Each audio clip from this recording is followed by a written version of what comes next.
Бир кездерде ошол эле президент Садыр Жапаров, УКМКнын башчысы Камчыбек Ташиевтер менен чогуу жакын маалада болдуңуздар эле. Буга чейинки ушул саясатты карасак, турмушту карасак, азыркы тапта ушул бийлик башында турган досторуңуз менен мамиле кандай? Коомчулуктун кызыгуусу өтө эле күчтүү да бул боюнча.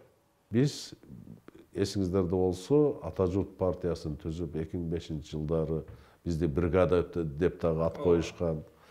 Биздин достчулугубуз ошол мезгилде достчулук, ошол мезгилдеги биздин бири-бирибизге кылган мамилебиз, жылуу сезимдер ал утурумдук болбош керек.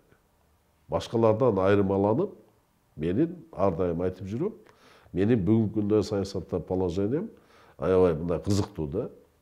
Эмнеге? Эгерде мен катуу сын пикир айтсам, көрө албай атат деп чыгышат. Эгерде мен буларды баякы кетирген кемчилдигин көрбөй туруп эле мактай берсем, жагалданып атат дейт да. Ушундай да, мен башкалардан айырмаланып, менин положением ушундай. Бирок ага карабастан, мен ар дайым экономикалык, мамлекеттеги саясий нерселерге ачык көз караштарымды билдирип эле келатам. Бирок бардыгына окшоп күнүгө чыгып алып эле сүйлөй бербейт. Андай болбойт деп ойлойм да. Биларман боло бербеш керек. Эгерде ошол көрүп туруп айтпай койсоң, бул да күнөө болот. Экономикадагы, саясаттагы аны ар дайым айтып туруш керек. Демек, сиздердин баягы өзүңүз айтмакчы бригаданын мамилеси эски боюнча эле сакталып калды.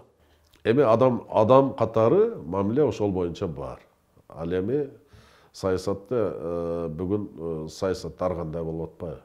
Ар кандай болуп атат. Саясатта алар бүгүнкү күндө бийликте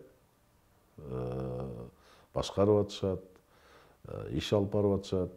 Ал эми мен эксперт катары, саясатчы катары ошол алып барып аткан ишине жана кайсынысы туура, кайсынысы туура эмес экенин айтып турам. Бизде азыр мода болуп кетти, сунуш түштү деп. Сунуш түшкөн жокпузбу? Жок, мен эми сунуш түшкүдөй. Мен баарын көрдүм, баарын өттүм.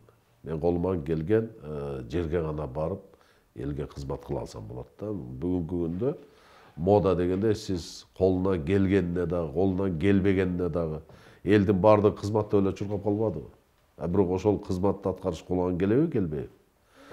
Сулуу сүйлөп, сулуу жазганда ал маселе чечилбейт.